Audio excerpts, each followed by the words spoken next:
Hi, I'm Pam, and I would like to welcome you to the Live Authentically show. My team and I help other people step into their authentic realities via a number of different modalities. This show is obviously one of them. We also have a Facebook group, and we can be found at liveauthentically.today/FB. This is a group of like-minded people who are committed to spiritual growth and transformation, and we would love to have you join us. I am super excited to have just released my first book. It is called SOAR, SOAR, and can be found on Amazon. And it is a spiritual journey through my growth and transformation. And it's raw, it's real, it meets people where they are. And I walk through a very transformative event in my life and show people how I partnered with the universe to step into my authentic reality. And I'm super excited for you to share that with you. So I'm super honored to have with us on today's show, Beth McCormack. Hi, Beth. Hello, Pam. Thank you for being here. Glad to be here. Beth is an owner and family law attorney at Bierman, LLP, and she is going to share with us details about her practice and what she does on a daily basis, her personal philosophies, etc. But before we jump into that, can I just first, just to color this in a little bit for our listeners and viewers, Beth and I have a couple years of history here. And can I just take a moment, Beth, to just bask in the surrealness of this moment? Someone would have told me 3 years ago, actually this month, that I contacted you and said, I need a divorce attorney. And if someone would have told me at that point, you're going to have a podcast someday and Beth is going to be a guest on your show, I probably wouldn't have believed them. I probably wouldn't have been able to see how I could go from what was one of my lowest moments in my life to where I am right now. So I just think it's just so amazing. It's just such a testament to the benevolence of the universe and the abundance of the universe that, that's available to all of us. When we just open ourselves up and flow with the direction that life is taking us, amazing things happen. So I'm just so truly honored to have you with me. So true. I'm so happy to be here, and I knew the minute I met you, though, that you were unique and special and would do great things. But I'm glad that you're sharing your story with others, because I do believe it will make a difference for someone else. Thank you, and thank you for being part of my journey. So, and also I would like to mention that Beth actually wrote the foreword to my book, so that was such an honor as well. What an honor that was. How do you feel about me sharing the story of how that happened? Oh, feel free. I love that story. That's one of my favorite stories. So, as a Pam's attorney, of course, I can't share details, but this was as Pam's friend. That's why I asked for permission to tell the story as a friend. We, as I often do, became, I would say, friendly with you through the course of the proceeding, and afterward, I feel like I became your friend. So, it would be challenging to be your friend and represent you, because I would be negotiating in a different way. So I'm glad that our friendship was able to evolve afterward. And in the course of a coffee, as we often do, you were sharing what's going on with you and vice versa. And in the course of it, you were speaking about your book. And as you're talking about it, I was thinking how excited I was for you and what a big difference this is going to make in the lives of lots of people for you to be able to share this story. And I thought, wow, how cool and what an honor would it be to write the foreword for her. And but I just thought it, and I did ask. You did ask. Yeah. You did ask. I said, hey, how would it feel to you if I wrote the foreword to your book? And I'll let you take it from there. Yeah, and little did Beth know that was we were meeting for coffee, and that was actually on my agenda for our call. That was or for our meeting. I was going to ask her to write the foreword during that coffee. So it was, again, just a nod from the universe saying, yes, this is what's supposed to be happening. So I was speechless. I still remember, I think I had that, I was ashen white. I think I had that deer in headlights look when you asked me, when you said, can I write the foreword? Because I thought, this is precisely what I wanted to ask you today. And it's interesting. I think we were aghast for a moment, I feel like both you and I don't become so struck by things because you and I are both so open.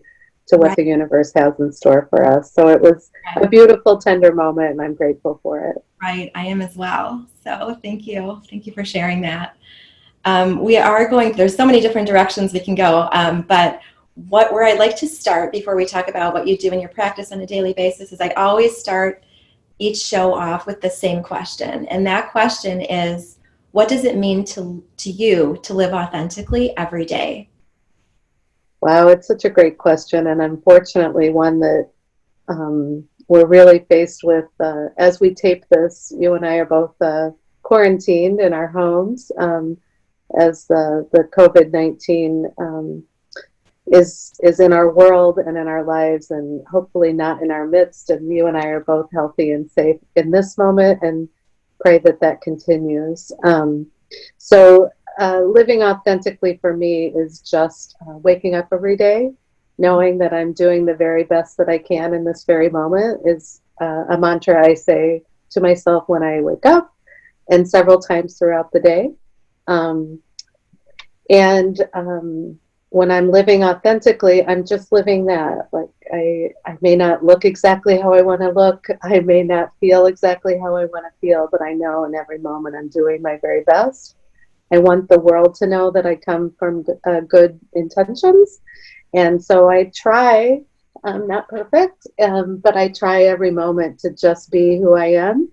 And it's challenging because as an owner of a law firm and as a divorce attorney, sometimes I feel like I have to wear a mask. And I try to realize that that's my job.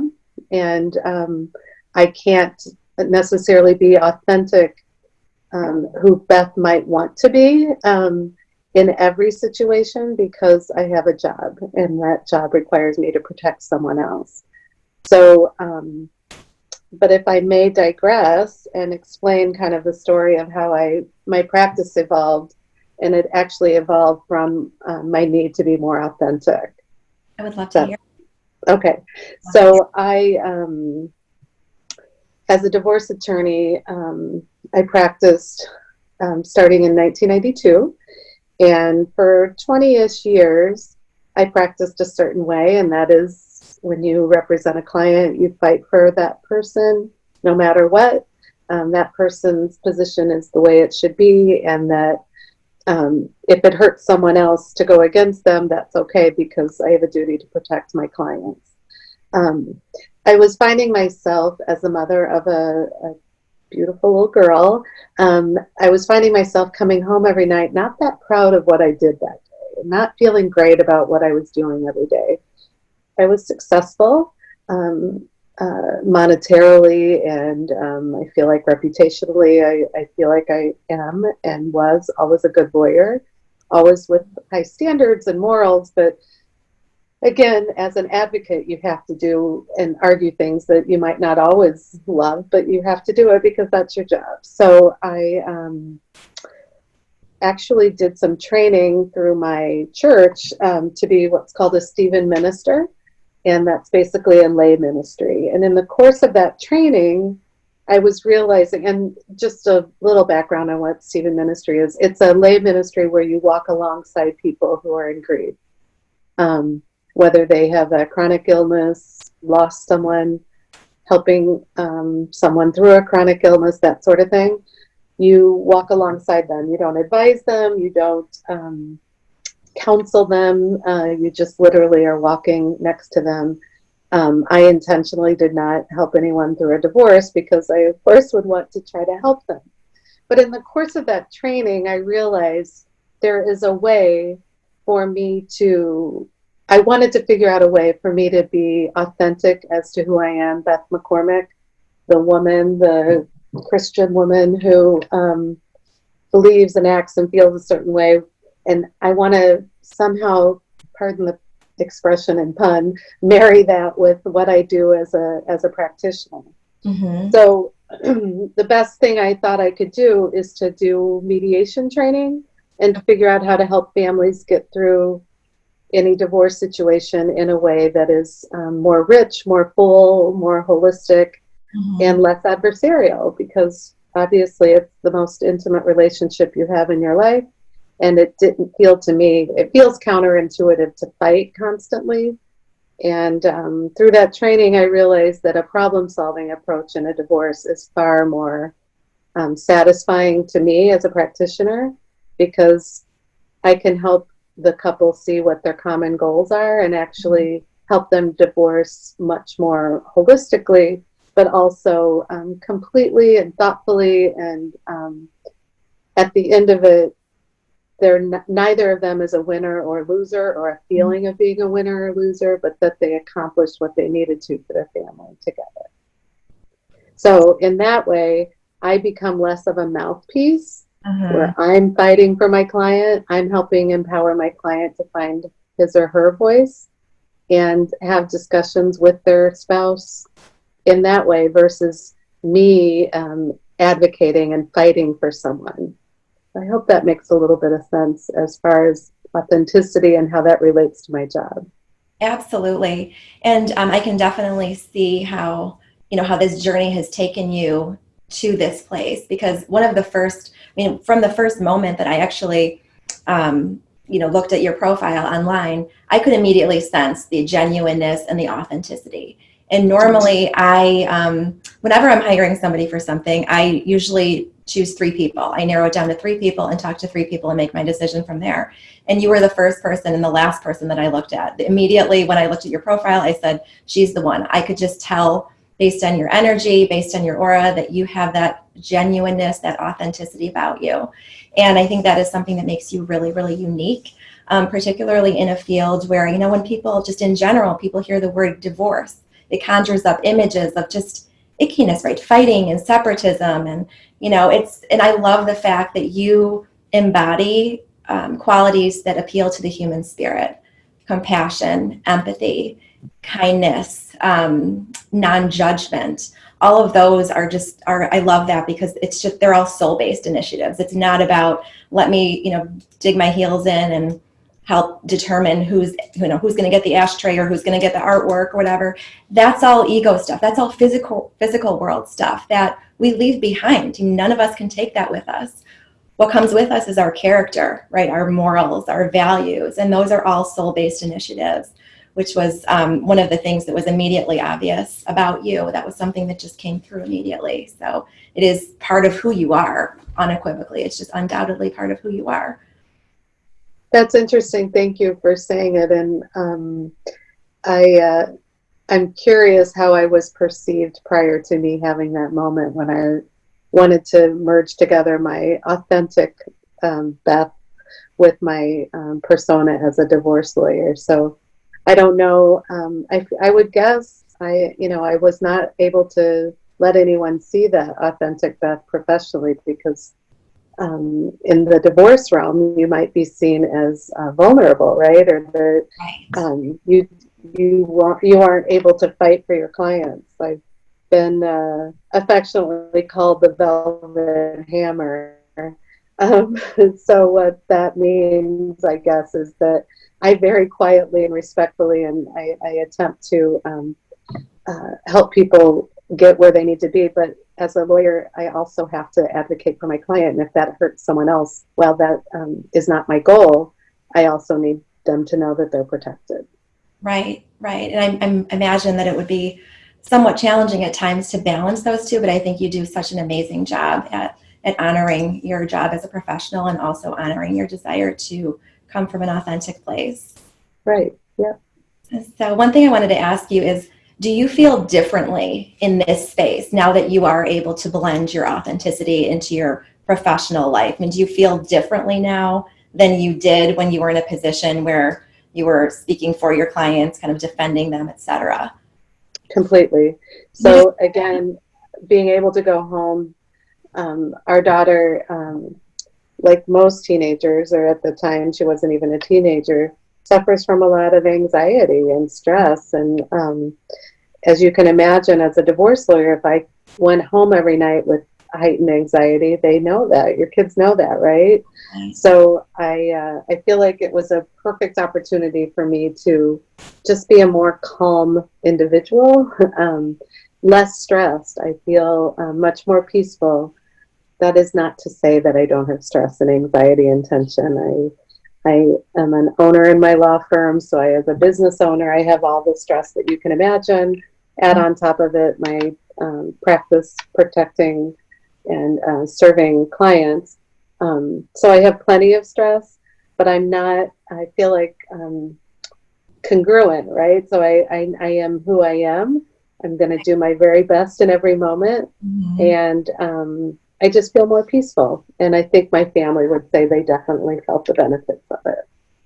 And you definitely, obviously I didn't know you before, but you definitely have a very peaceful, calm demeanor about you, which is, I think, so important, particularly when you're immersed in processes such as divorces, which are just so riddled with fear and uncertainty and stress. And it's so important that you embody that demeanor, because you can help to set the tone for the meetings and for your clients.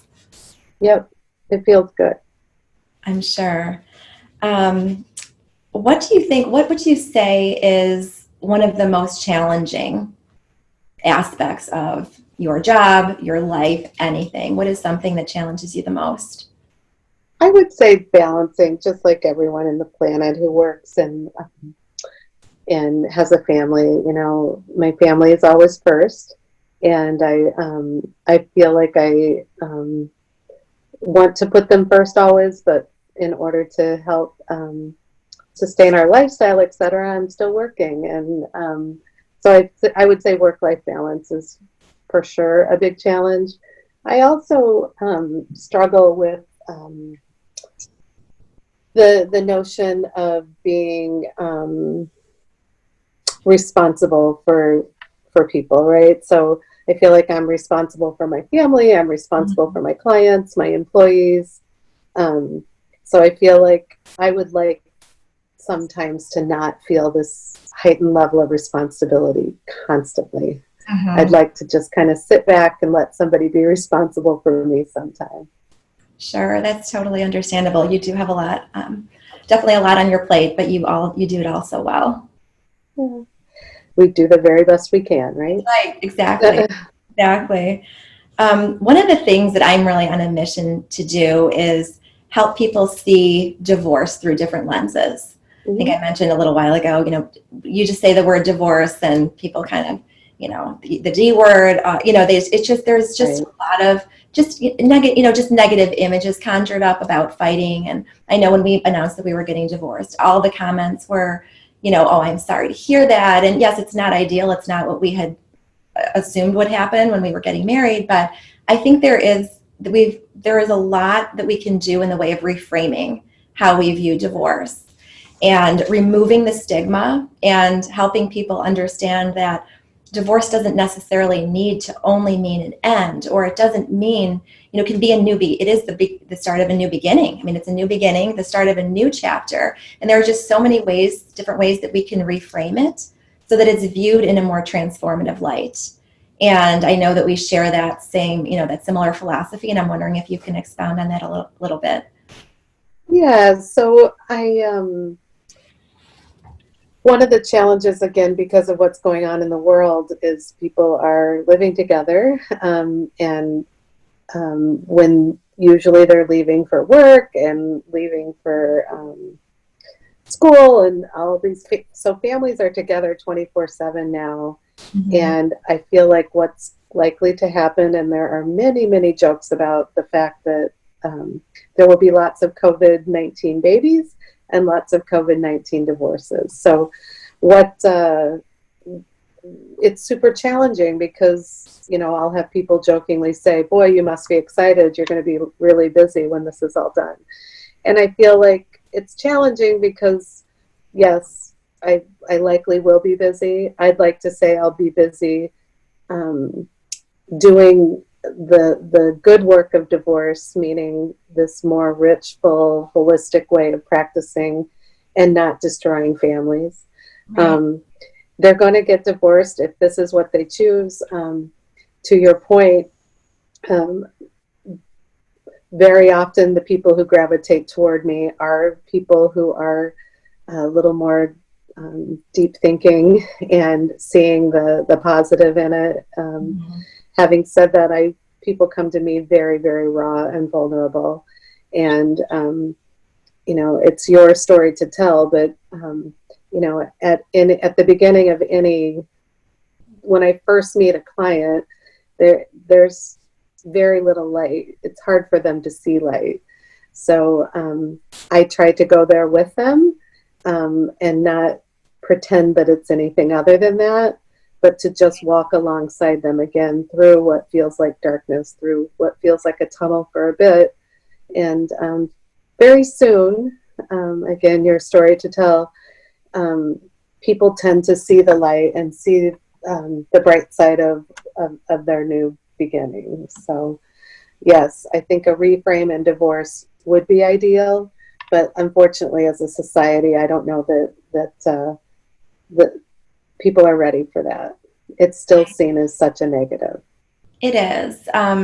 But I don't think there's going to be a huge shift. We can't expect a huge shift overnight, but I think there is just so much we can do in terms of moving the needle, though. And I think and we do that by sharing stories. I mean, that's sort of why that's why I'm doing what I'm doing. I mean, that's why I've opened up my life and my story in the public word via a book that can be found on Amazon, because I want to show people how I went from where I was to where I am now. And I so firmly believe that this is something anybody can do with the right mindset and the right support system and your willingness to see life through different lenses. This is something that I firmly believe anybody can do.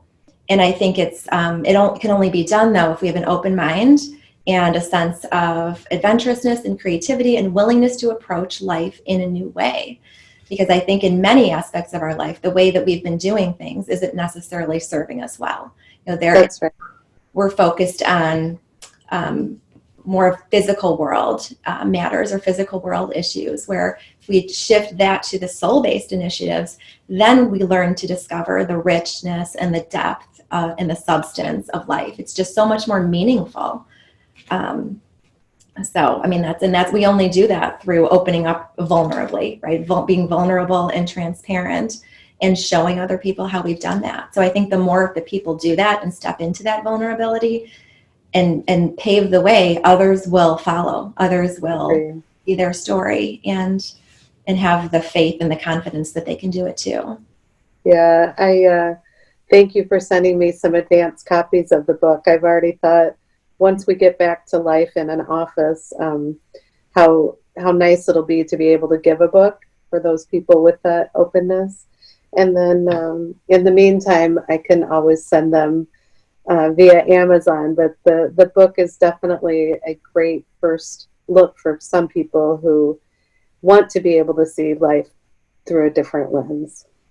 Right. It's just a different perspective. It's just, it maybe introduces them to something that they haven't heard of before, a different way to approach life, discusses holistic practices. And that was actually one of my next questions for you is, did you make any holistic lifestyle shifts in your personal life when you stepped from your prior way of practicing to the way that you practice now, when you stepped into your authenticity? Were there any other holistic modalities that you employed on a daily basis or somewhat regular basis? So I've always meditated to some extent. Mm-hmm. I made it more. I made more time for it and made sure that I started each day meditating. I would say I have used. It's super challenging to be married to a lawyer, as you can imagine, and I have tried to be pretty empathic toward my husband and what it must feel like to have to deal with being married to a lawyer.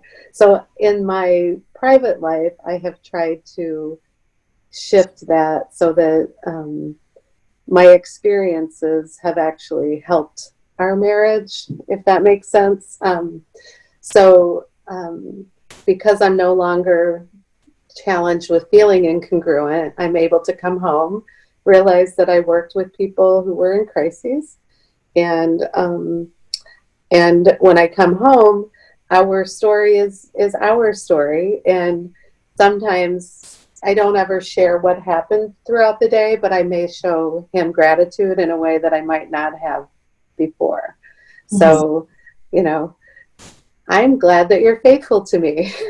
You know, he may think what, but he knows very well what that means, right? So I definitely have brought home a completely different perspective. That's wonderful, and that's something that obviously you benefit from, and your entire family benefits from I when you're think so. anchored on those soul-based values. Yeah. For you personally, were there any other self-care regimens or other holistic practices that you started to incorporate into your daily life as you made the shift into authenticity? I would just say becoming more active with my meditation practice. I try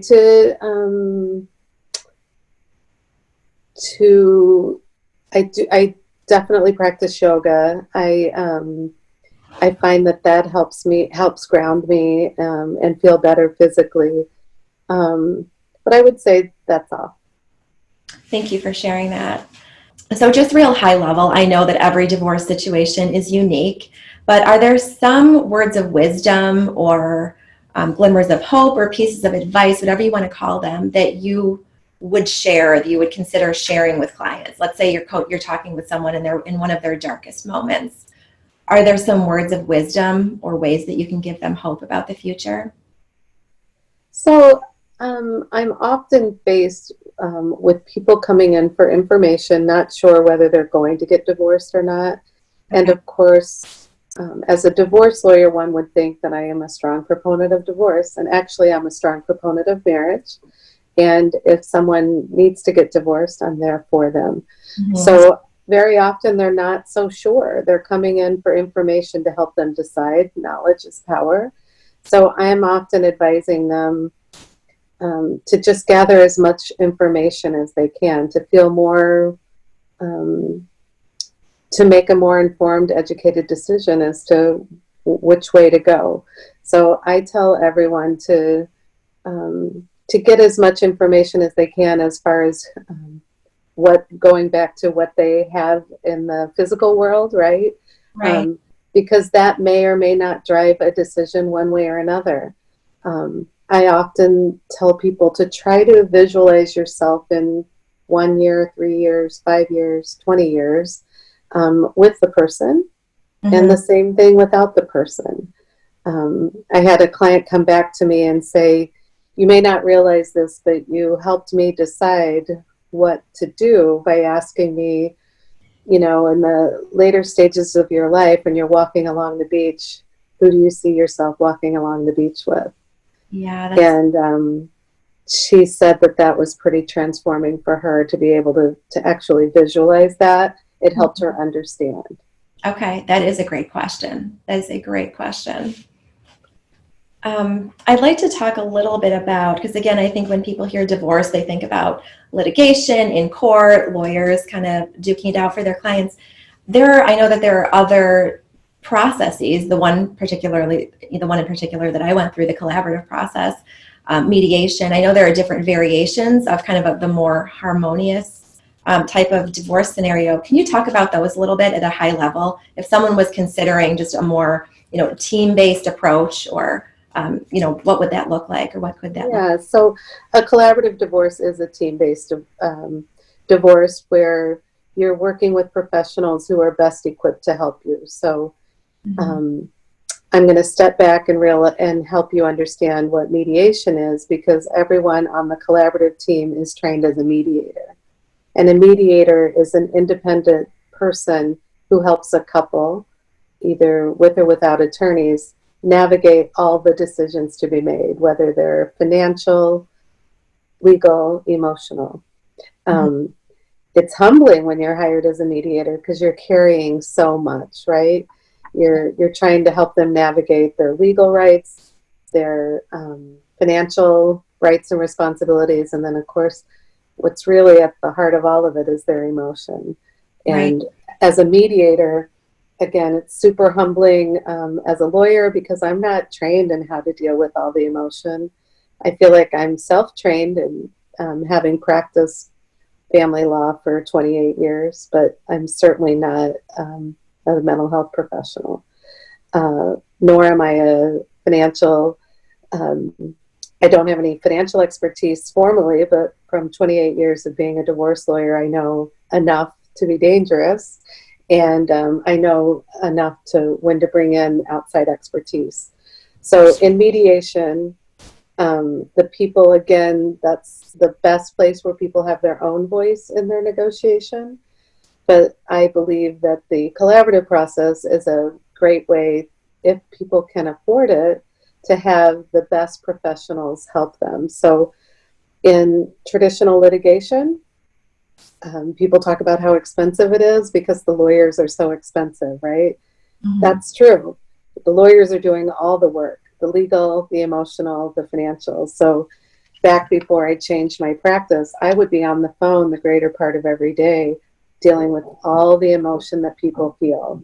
Well, if people only realize the lawyers can't really help them with whatever emotion they're feeling, all I'm doing is you're paying me a lot of money to listen to you, to Mhm. give you legal advice, but very rarely is it legally based, right? It's mostly emotion. Right. So similarly on the financial front, you're paying really high hourly rates to have all the financials figured out because you're paying the lawyers for everything. So in a collaborative divorce, you're paying outside people, usually at a lower hourly rate, to help you deal with the emotion. Mhm. That's in the form of a coach or coaches. Some teams have one coach, some teams have two. And what the coaches do is help people navigate the emotion that they're feeling. They're trained as mental health professionals, but they are not acting in that role in a divorce because I had a peer, a colleague, tell me the way he explains a coach versus a therapist was super helpful. He says a therapist will help you unpack your luggage and repack it and unpack it again and repack it again. And the coach carries your bag alongside you. Oh, So yes. super helpful, right? Right. Always going forward. We're not looking back because when we look back is where all the emotion is. And that's when people go down rabbit holes and it becomes very, very expensive. It's not because they're unkind or uncaring. It's just that that's their role in the divorce is to help you look forward. I Mhm. call it periscope thinking. Thinking about all the things that you can't possibly be thinking about today because of all the emotion. And so it's my job as the lawyer and the coach's job as as a mental health person to help you think about the things you're not thinking of. I'm Right. sure you've learned now, gosh, thank goodness somebody had the foresight to think about what is it we want to do on holidays? How is it that we're going to deal with all the expenses for these kids, etc. So the coaches fill that role, and then the financial neutral helps the people, again, at usually around half the hourly rate of the lawyers, figure out how to divide the income and the assets so that they both feel that there's an acceptable outcome. You Mhm. may remember I'm consistently saying fair is what I call the four-letter F word because no one knows what fair means. We Right. all have different definitions of what's fair. So we try to help people see what's acceptable, Mhm. and usually that helps them. That's a little bit of a reframe that helps people get out of their own way and feel less of a need to figure out what is fair and just get to a place where it's acceptable. It feels okay enough. Right. So that's that team-based approach. But remembering either in mediation or in collaborative, the people have the voice. So Mhm. the husband and the wife are doing the discussions. It's not even really a negotiation. It's just talking through. Mhm. Um, it's what's called a needs-based negotiation or a goals-based. I don't know if you remember much of that, but that's where when I first meet with people, we spend all of our time figuring out what are your goals? Your goals for today, tomorrow, 5 years, 20 years. Those goals, I think, were probably, I know they're helpful to all of my clients because it helps them look at things through a completely different lens. What they realize when they start sharing their goals with their partner is that usually 90 to 100% of them are completely aligned. very few people can argue with the need for their children to have safety and consistency. But so many goals are aligned. And then that kind of builds the foundation for the discussion on what the possible outcomes could be. Mm-hmm. And I know from going through the process with you and the rest of our team, you guys did such an amazing job of helping us look at all of the different scenarios from a number of different angles, considering all of the different aspects, financial and logistical and emotional. And it is overwhelming. I mean, it was a smooth process, but it's still a divorce. I mean, we're still making a lot of decisions in a very condensed period of time. So I would encourage anyone to the extent that they have the means to do it, get as many professionals as you need to on board. I know that for budget reasons, some people might want to do just do things pretty quick through mediation or whatever. I was glad that we were in a position to do the team-based approach, because our divorce coaches did a great job of handling or helping us work through the emotional aspects of it. And there's just a lot, even though it was relatively harmonious. I mean, there are a lot of decisions to be made. It's like you're processing your entire life all at once, right? You need to, you're thinking about the past, you're thinking about, everything that led up, all the emotions involved. You're thinking about the future. I remember all the scenarios. We put the spreadsheet up on the whiteboard, and, you're looking at, income streams out to 100, and it's like, well, I don't know if I'm going to be here till 100 or not. You're all of a sudden contemplating, finances and life expectancy, and oh my gosh, it looks like I might run out of money when I'm 95 or whatever it is. It's overwhelming. And I think it's just so important to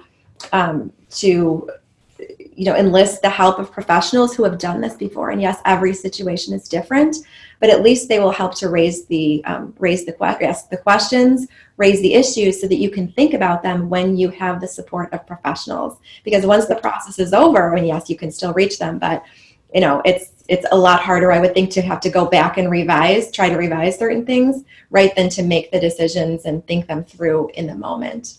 Right. Yeah. So true.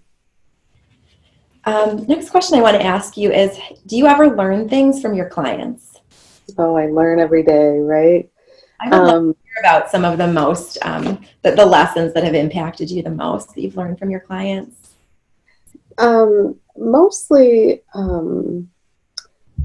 whether they're, I learn from the negative as well, right? So sometimes I would say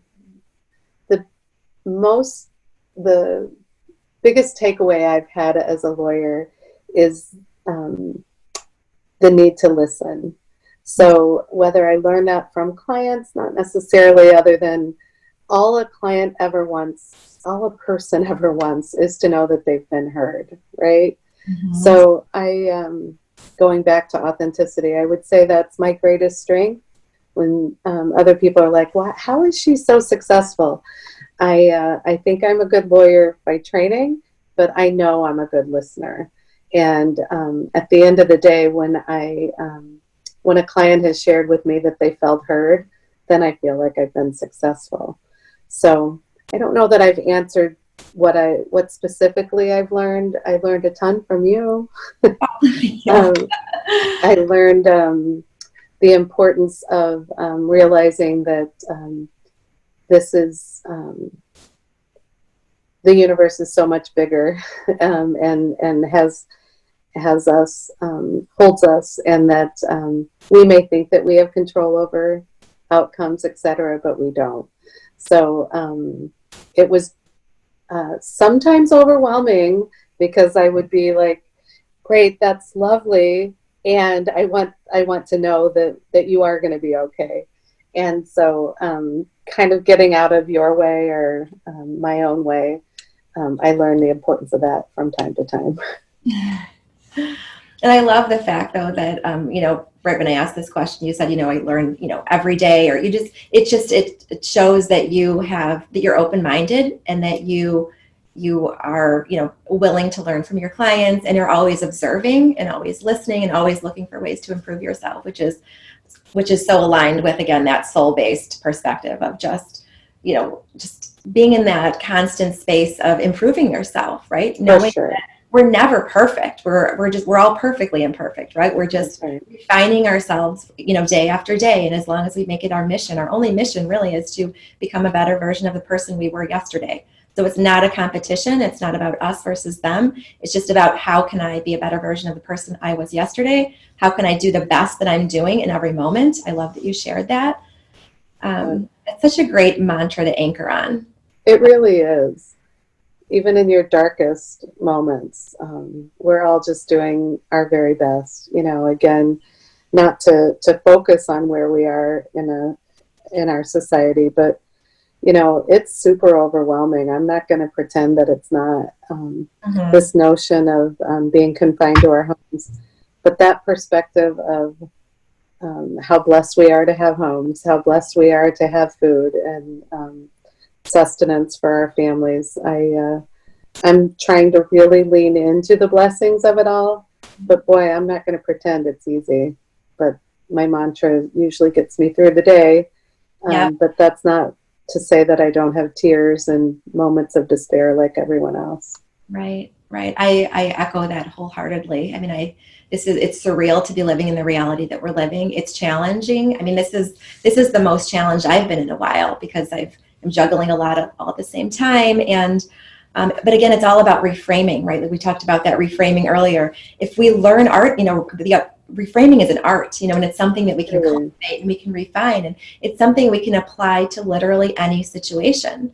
We can even take a negative comment from someone and reframe it and find different meaning in it. And that's what I've tried to do through this experience, this pandemic that we're living through, is reframe it. So rather than I'm stuck at home, I'm blessed to have a home, right? I'm blessed to have a home. I'm, blessed to have a fridge full of groceries. I'm blessed that my children are around me and we can all get through this together. So it's all about finding those moments of gratitude and just looking at it through different lenses. Yep, for sure.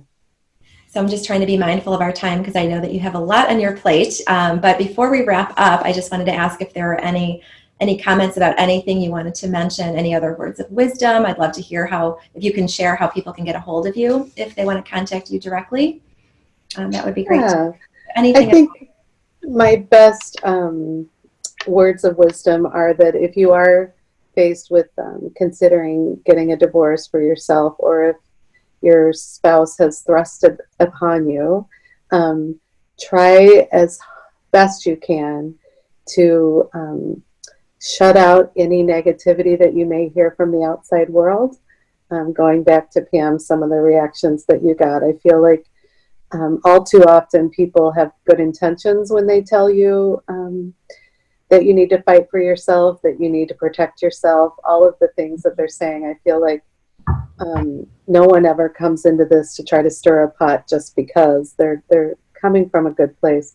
Having said that, the more you can breathe through all of those words and get in the very best hands you can, a seasoned lawyer who only does family law, if you're faced with that, is super crucial.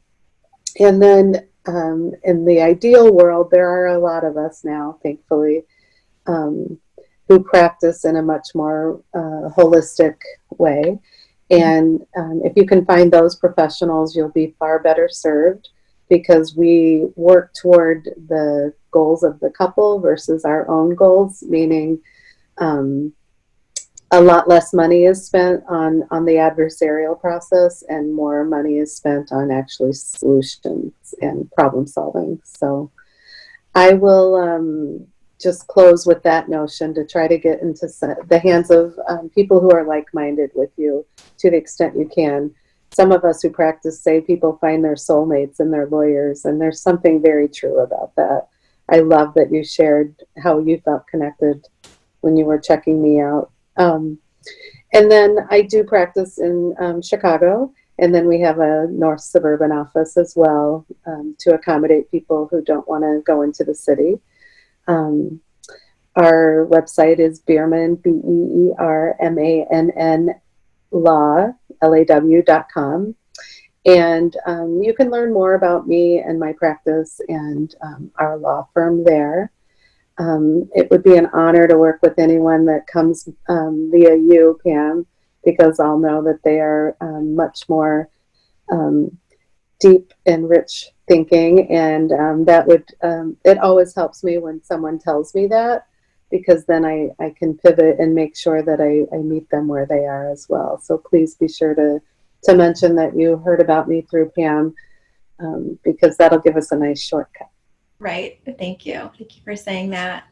And I'm super grateful that you were on my show today. It was such an honor to have you here.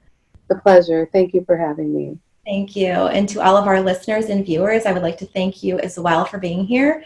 Time is a choice, and I'm so grateful that you have consciously carved out time from your day to listen to all of the knowledge and the wisdom that Beth had to share with us today. Again, I would love to invite you to join our Facebook group. We can be found at liveauthentically.today/FB. So thank you everyone for being here, and have a great day.